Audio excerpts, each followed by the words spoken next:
मागील भागात आपण पाहिलं, दक्ष एकीकडे ऑफिसचे कॉल्स घेत होता तर एकीकडे उरलंसुरलं पॅकिंग सुरू होतं. सगळीकडे पसारा होता. दीक्षा तर हे सगळं पाहून वैतागून गेली होती. शेवटी तिनं त्याला रूमबाहेर हकललं आणि त्याचं पॅकिंग पूर्ण केलं. लंच वगैरे करून सगळ्यांचा निरोप घेऊन दोघे एअरपोर्टवर जायला निघाले. संध्याकाळच्या सुमारास लुफ्तान्साच्या फ्लाईटनं टेक ऑफ घेतला आणि आपले प्रेमवीर निघाले क्रोएशियाला. आता पुढे. तारिका तिच्या रूममध्ये बसली होती. डोक्यात हजार विचार फिरत होते. एक मन सांगत होतं, सरळ सांगून टाकावं दर्शनला, मी नाही हे काम करू शकत. दक्षने त्याच्या टीमवर ठेवलेल्या विश्वासाला असा तडा देणं तिच्या मनाला पटत नव्हतं. तिच्या अडचणीच्या काळात दर्शननं तिची खूप मदत केली होती, पण स्वतःच्या सख्ख्या बहिणीसोबत हे असं वागणं आणि तेही कुठल्या तरी जुन्या बदल्यासाठी तिला पचत नव्हतं. काय करावं कळत नव्हतं की अचानक तिला उत्पलचं बोलणं आठवलं. त्याच्याशी बोलावं का या विचारात तिनं त्याचा नंबर डायल केला. हॅलो. पलीकडून उत्पलचा आवाज आला. तो ऑफिसमध्येच होता अजूनही. बोल तारिका. बिझी आहेस? प्रेझेंटेशनवर काम करतोय, उद्या फायनल करून द्यायचंय अनुप सरांना. उत्पल एकीकडे काम करत म्हणाला. उत्पल, मला जरा महत्त्वाचं बोलायचं आहे तुझ्याशी, भेटू शकतोस? तारिकानं विचारलं. Any problem? त्यानं विचारलं. तसंच काहीसं. 8 वाजता ऑफिसजवळच्या कॉफी शॉपमध्ये भेट, तो म्हणाला. Thanks Utpal, bye. तारिकानं कॉल कट केला. उत्पलनं त्याचं काम संपवलं आणि अनुपला प्रेझेंटेशन पाठवून तो तारिकाला भेटायला निघाला. त्याचा फोन वाजला. दिव्या कॉल करत होती. बोल शोना. त्यानं कॉल रिसीव्ह केला. निघालास ऑफिसमधून? तिनं विचारलं. हो, जस्ट. तारिकाला भेटायला चाललोय, तिचं काम आहे काहीतरी, उत्पल म्हणाला. काय काम आहे? दिव्याच्या कपाळावर सूक्ष्म आठी उमटली. अगं, माझी जेलस गर्लफ्रेंड, गेले काही दिवस ती जरा टेन्शनमध्ये आहे. मी तिच्याशी बोललो पण तिनं काही सांगितलं नाही.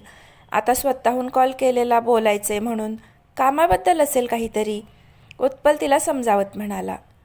जेलस नाही रे, पण तुझ्याकडे सगळ्यांना भेटायला वेळ असतो मी सोडून, दिव्या गाल फुगवत म्हणाली. तसं नाही रे बाळा. बरं ओके, एक काम करूया, तारिकाला भेटतो मी आणि त्यानंतर तुला पिक करतो. आज डिनर तुझ्यासोबत, उत्पल हसून म्हणाला. खरंच? दिव्या खुश झाली. येस, प्रॉमिस, उत्पल म्हणाला. See you. त्यानं कॉल कट केला. तारिका कॉफी शॉपमध्ये उत्पलची वाट पाहत होती. तिच्या चेहऱ्यावर बेचैनी स्पष्ट दिसत होती. उत्पल तिच्यासमोर येऊन बसला. हाय. त्यानं स्माईल दिली. हाय. ती कसंबसं हसली. कॉफी घेशील ना? त्यानं विचारलं तशी तिनं मान डोलावली. त्यानं कॉफी ऑर्डर केली. बोल, काय झालंय? त्यानं विचारलं. उत्पल, ॲक्च्युली, असं म्हणत तारिकानं सुरुवातीपासूनची सगळी स्टोरी त्याला सांगितली. ते सगळं ऐकून त्याला धक्काच बसला होता. तारिका, आर यू मॅड? काय करायला निघाली आहेस तू, आणि तेही कुणाच्या सांगण्यावरून? उत्पल जरासा चिडत म्हणाला. आय नो, माझं चुकलं उत्पल, पण मी काय करू रे? दर्शन माझा चांगला मित्र आहे. ज्यावेळेस मला गरज होती त्यावेळेस एक तोच होता माझ्यासोबत. जॉब नव्हता माझ्याकडे तेव्हा त्यानंच फायनान्शियली मदत केली आहे मला. असं असताना त्याला नाही म्हणणं, तारिका बोलत होती. तारिका, डोकं फिरलंय का तुझं? त्यानं कधी काळी तुला मदत केली म्हणून तू तुझा प्रेझेंट आणि फ्युचर बर्बाद करायला निघालीस? जरा विचार कर. दक्ष सरांना हे कळेल तेव्हा काय होईल? तुझा जॉब तर जाईलच, पण रेप्युटेशन खराब होईल ते वेगळंच. या घडीला निदान जॉब तरी आहे तुझ्याकडे. तुझी फॅमिली तुझ्यावर अवलंबून आहे तारिका. तुझ्यासोबत त्यांनाही रस्त्यावर आणणार का तू? उत्पल वैतागत म्हणाला. तारिका विचारात पडली होती.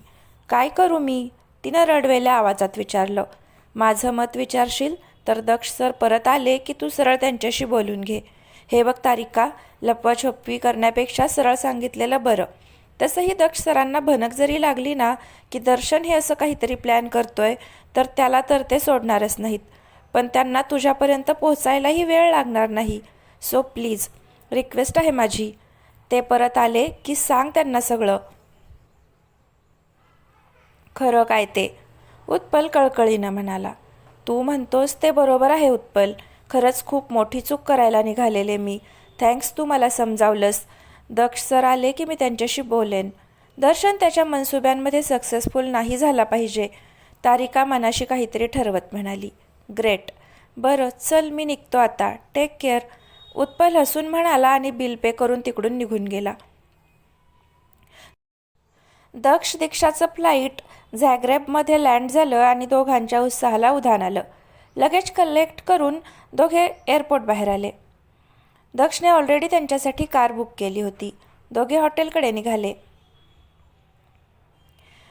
दीक्षा क्रोएशिया एक्सप्लोअर करण्यासाठी एक्सायटेड होती आणि त्याहीपेक्षा जास्त दक्ष आणि तिचा स्पेशल टाईम होता हा. ते क्षण ज्यांची वाट तिनं त्याच्यावरच्या प्रेमाची जाणीव झाल्यानंतर पाहिली होती. चेक इन करून दोघे रूममध्ये आले. प्रवासाचा थकवा होता, पण त्याहीपेक्षा सोबत घालवायला मिळणाऱ्या या मोमेंट्सची ओढ जास्त होती. झॅग्रेब इंडियापेक्षा 4.5 तास मागे असल्याने ते तसे दिवसाउजेडीच पोहोचले होते. जरा वेळ आराम करून मग आसपासचा परिसर फिरूया असा विचार करत दोघांनी जरासं खाऊन रिलॅक्स केलं. संध्याकाळी दोघे बाहेर पडले. झॅग्रेबचं सुंदर आर्टिकल्चर पाहून दोघांचे दिल खुश झालं होतं. म्युझियम पाहून तिथल्याच एका फेमस कॅफेमध्ये दोघांनी थोडं खाल्लं आणि रूमवर परतले. दक्ष फ्रेश होऊन आला आणि त्यानं फोन चेक केला. कार्तिकचे काही मेसेजेस आले होते. ते चेक करून रिप्लाय करत तो तिकडे सोफ्यावर बसला. दिशू, त्यानं मोबाईलमध्ये डोकं घालत आवाज दिला. तिचा काहीच रिप्लाय आला नाही. दिशू, त्यानं परत हाक मारली. लुकिंग फॉर समवन, त्याच्या मागून आवाज आला. या ते, असं म्हणत दक्ष मागे वळला आणि त्याचे डोळे मोठे झाले. दीक्षा, दिशू? तो आ वासून तिच्याकडे पाहत होता. मरून कलरचा सॅटिन गाऊन, त्याला गुडघ्यापर्यंत स्लीट होती. चेहऱ्यावर रुळणाऱ्या खोडकर बटा, हलकासा मेकअप आणि डोळ्यात दिसणारे खोडकर भाव. दक्षने औंढा गिळला. ती हळूच चालत त्याच्याजवळ आली. हॅलो हजबंड, तिनं सिडक्टिव्हली त्याच्या चेहऱ्यावर बोट फिरवलं. तर तुझे इरादे नेक दिसत नाही आहेत दिशू, दक्ष अडखळत म्हणाला. तिला असं पाहून खरं तर त्याची विकेट उडाली होती. धडधड तर अशी वाढली होती की आता हृदय उडी मारून बाहेर येईल. एवढा हॉटनेस समोर असताना इरादे नेक कसे असतील मिस्टर कारखानीस? तिनं त्याच्या गळ्यात हात गुंफले आणि तिच्या पापण्या फडफडल्या. तिनं अलगद त्याच्या चेहऱ्यावर फुंकर मारली तसे त्याचे डोळे आपसूक बंद झाले. तिने पुढे होऊन त्याच्या ओठांवर ओठ टेकवले आणि दक्षचे हात आपसूक तिच्या कमरेवर गेले. तिच्या स्पर्शानं तो धुंद होत होता. जरा वेळानं ती बाजूला झाली आणि त्याच्या डोळ्यात पाहत तिनं जणू काही त्याला आव्हान दिलं. दक्ष मात्र त्या क्षणाला स्वतःला हरवू पाहत होता. आज तिनं स्वतःहून पुढाकार घेतला होता. तिला थांबवायचं नव्हतं. त्याचा हात धरून ती पुढे जात होती आणि तो भारावल्यासारखा तिच्या मागे चालत होता. तिनं मागे वळून पाहिलं आणि तिच्या नजरेत दक्ष पुरता घायाळ झाला. त्यानं आवेगानं तिला जवळ ओढलं आणि तिच्या ओठांना काबीज केलं. त्याच्या प्रेमळ स्पर्शात दीक्षा कधी त्याला स्वाधीन झाली तिलाच कळलं नाही. एकमेकांच्या सहवासात सुंदर सकाळ घालवून ते दोघे भटकंती करायला बाहेर पडले. झॅग्रेबची सफर करून दुसऱ्या दिवशी ते डुब्रोव्निकला जाणार होते. तिकडून स्प्लिट्सची सैर करून त्यांची ट्रिप संपणार होती. क्रोएशियाचं सुंदर लँडस्केप, निळाशार समुद्र, अप्रतिम आर्टिकल्चर दोघांच्या मनाला भुरळ घालत होतं. करक नॅशनल पार्कमधल्या नॅचरल वॉटरफॉल्समधली मस्ती असो किंवा रॉविन्सचा ओल्ड टाऊन फील, तिथल्या स्विमिंग सायकलिंगसारख्या ॲक्टिव्हिटीजचा आनंद लुटायचा असो की प्लिट्विस नॅशनल पार्कमधलं लश ग्रीन फॉरेस्ट, तिथले अप्रतिम लेक्स आणि वॉटरफॉल्स असोत किंवा पुलामधले सिरीन बीचेस असोत, दक्षच्या सोबतीनं दीक्षा हे क्षण पुरेपूर जगत होती. दिवस मस्ती करण्यात सरायचा तर रात्र एकमेकांच्या स्पर्शात न्हाऊन निघायची. आज त्यांची क्रोएशियामधली शेवटची रात्र होती. दोघे दिवसभर भटकून एका कॅफेमध्ये शांतपणे गप्पा मारत बसलेले. दक्ष, काय अमेझिंग वाटतंय ना इथे, म्हणजे असं मस्त टेन्शन फ्री, स्वच्छंद. परत कधी असं निवांत येता येईल काय माहीत. दीक्षा कॉफीचा सिप घेत म्हणाली. इच्छा तिथे मार्ग दिशुडी, लेट साइन अ ट्रीटी. वर्षातून एकदा तरी निवांत असं काही दिवस आपल्यासाठी बाजूला ठेवायचे, खास आपल्यासाठी, आपले असे स्पेशल मोमेंट्स. आपलं नातं नव्याने बहरतंय, पुढे त्याला पालवी फुटेल. आपण, आपली मुलं, आपलं डेली रुटीन, हे सगळं तर सुरूच राहणार आहे दिशू. पण या सगळ्यातही मला काही निवांत क्षण वेचायचेत, फक्त तुझ्यासोबत. आपल्या अशा स्पेशल मेमरीज बनवायच्यात. कधीकधी ना सगळं बाजूला ठेवून आपल्या आयुष्यातल्या सगळ्यात खास अशा व्यक्तीसोबत 4 क्षण जरी घालवले ना, तरी त्याची गोडी काही औरच. मला ना कुठलेच रिग्रेट्स ठेवायचे नाही आहेत. काश मी हे केलं असतं, काश मी ते केलं असतं. उद्या अचानक काही बरं वाईट झालं ना तरी. दक्ष मनापासून बोलत होता. दक्ष प्लीज, दीक्षा जरा चिडून म्हणाली. काहीही काय बोलतोयस? Sorry Sweety, sorry. मला एवढंच म्हणायचं होतं की खूप कमी लोकांना आयुष्यात सेकंड चान्स मिळतो दिशू. तू गेल्यावर रोज बाप्पाला सांगायचो, अजून एकच चान्स दे, कधीच निराश करणार नाही. त्यानं ऐकलं माझं. आणि see, Mr and Mrs Karkhanes are enjoying their honeymoon in Croatia. Daksh डोळे मिचकावत म्हणाला तशी दीक्षा खुदकन हसली. तू अख्खाचा अख्खा कार्टून नेटवर्क चॅनल आहेस, माहिती आहे ना तुला? तिनं त्याचे केस विस्कटले. दिशू यार, बाकी सगळं चालून जाईल, पण मेरे केस की केस बहुत ही सीरियस केस है. मेरे काले घने मुलायम अनमोल बाल. दक्ष नाटकी आवाजात म्हणाला. इंडिका इझी डाय का कमाल. दीक्षा खुदुखुदू हसत म्हणाली. हा हा, व्हेरी फनी. दक्षने तोंड वाकडं केलं. तिनं त्याचा गाल ओढला. ए दक्ष, चल ना, आज असं एकदम लेट लूज करूया, मस्त कुठेतरी पार्टी करूया. यू अँड मी घुमेंगे फिरेंगे नाचेंगे गाएंगे ऐश करेंगे और क्या. दीक्षानं डोळा मारला. आय हाय, मेरी बीवी को पार्टी शार्टी करनी है. Never fear when Daksh is here. दक्षने कॉलर ओढवली. दोघे रूमवर येऊन मस्त रेडी झाले आणि बाहेर पडले.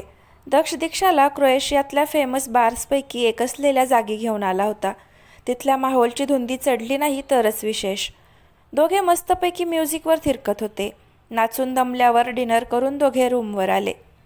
दक्षने रूमचा दरवाजा उघडला आणि दीक्षाला घेऊन आत आला. ती अजूनही डान्सच्याच मूडमध्ये होती. मग काय, असा चान्स सोडेल तो दक्ष कसला. त्यानं लगेच मोबाईलवर गाणं प्ले केलं. हम तेरे बिन अब रह नहीं सकते, तेरे बिना क्या वजूद मेरा. दक्षने दीक्षाचा हात पकडून तिला जवळ ओढलं. तिच्या डोळ्यात पाहत दक्ष गुणगुणत होता आणि दीक्षा त्याच्यासोबत हरवत होती. कोई लम्हा मेरा ना हो तेरे बिना, हर सांस पे नाम तेरा. दक्षने तिला गोल फिरवून मिठीत घेतलं. दीक्षानं त्याच्या गळ्यात हात गुंफले. तिच्या केसांना कुरवाळत दक्षने तिच्या चेहऱ्यावर हळूवार ओठ टेकवायला सुरुवात केली. दक्ष तिच्या नजरेत पाहत स्लो डान्स करत होता, जणू काही त्याच्या डोळ्यातून मनातले भाव व्यक्त करत होता. आपसूक दीक्षाचे डोळे भरून आले आणि नाना म्हणता एक चुकार श्रू गालावर ओघळलाच. दक्षने तिच्या कपाळावर ओठ टेकवले.